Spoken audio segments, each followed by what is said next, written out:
And joining us right now to give us a little insight from NBC Sports Washington is our pal Alan May. Alan's had a longer summer this year. It started early. You've been enjoying it? Not as much as I normally would, but I'll take it for now. I remember the last time the Caps didn't make the playoffs. We had a pretty incredible 4-year run, and hopefully we can get back to having some solid seasons here. Hey, before we talk about Ryan Leonard, who the Caps drafted, the number 1 overall pick was Connor Bedard, who's a 17-year-old kid, I think, from he played in the WHL for the Regina team. He had 71 goals and 143 points for his team this season for whatever league that is. But how he's being compared to a lot of the great players, and I did hear one of the insiders say there's a chance we could see Bedard in the NHL as early as this year. How good is this kid? Is he a can't-misser?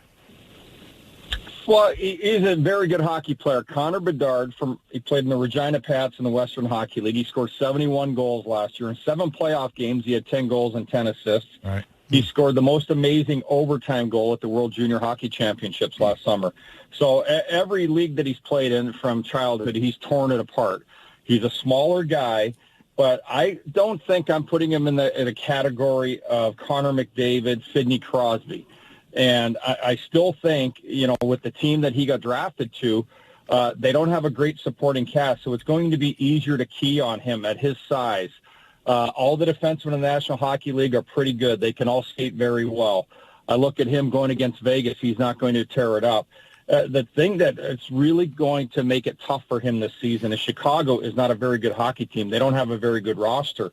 When Sidney Crosby went to the Pittsburgh Penguins, they already had a really good roster, and I think 2 to 3 years later, they were in the finals, and then they won the Stanley Cup. So he had a great surrounding cast.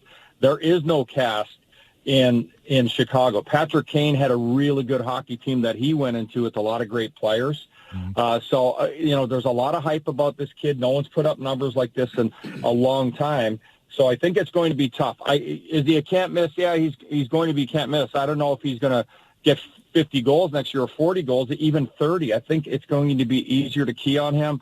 I still like the player. I just think that at his size and with the roster that he's going to be on, it's going to be easier to key on him.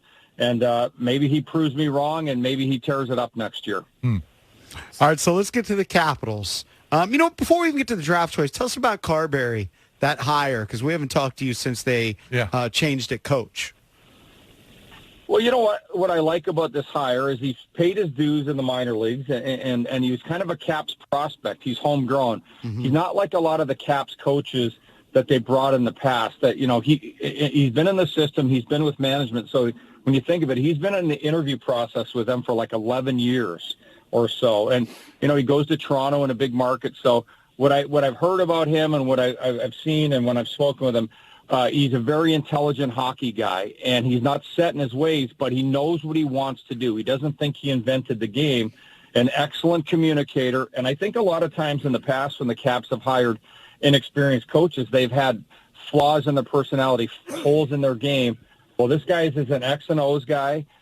He's an incredible communicator. I don't think he's going to get flustered. So I think the Caps got a really good one.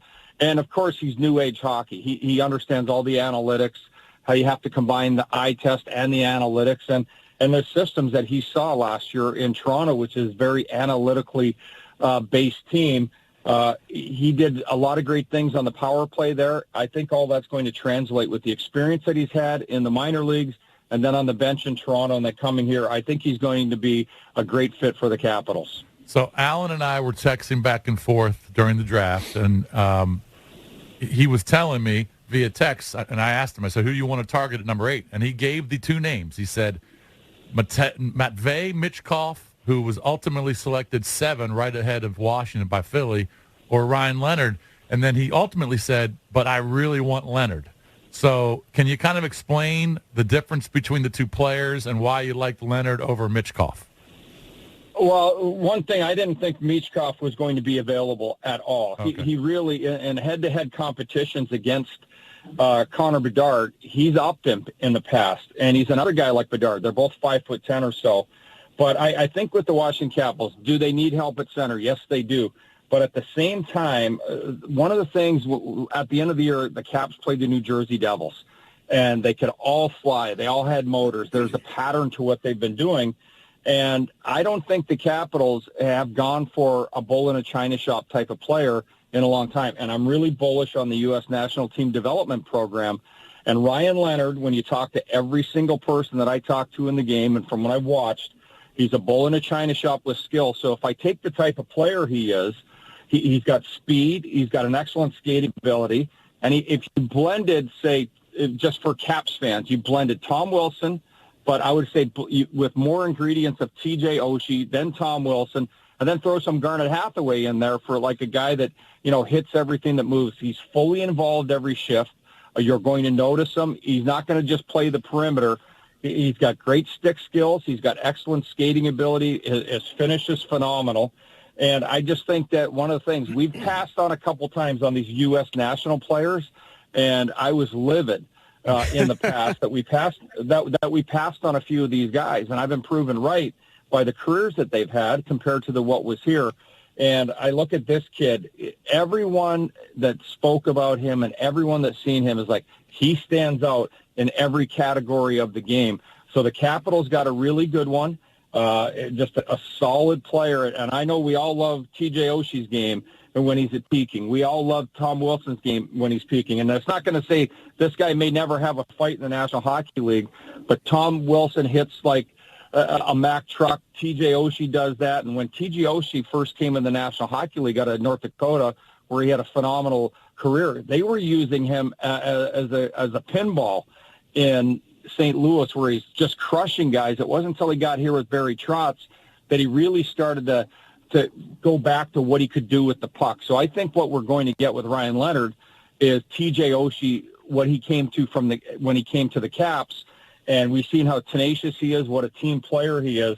So Ryan Leonard, and he'll be on the Washington Capitals in a year to two. Wow. He's going to go play at Boston College, but he's a high-intensity player, and I've said it on your show a lot of times. I love players that earn their paycheck.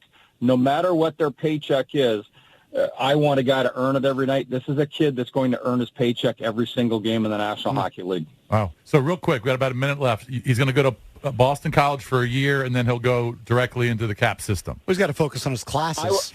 Right. He's going to play 1 or 2 years at Boston College. He's going to be with his 2 line mates from the U.S. program, who were maybe the best line ever at the program. So they're going to have familiarity there. I don't know if they're going to play together, but I imagine they would. Why wouldn't you? And it's going to be 1 and done or 2 and done. No way he's playing 3 or 4 years there. But, the Capitals are going to want this guy as the rebuild and whatever they're doing. They're going to want this guy in the lineup sooner with the other young players that they're developing and getting ready to play in the NHL. Got it. Great stuff, Alan. Hey, thanks for being available today, man. It's great. It's good to talk Thank to you, buddy. Take care, guys.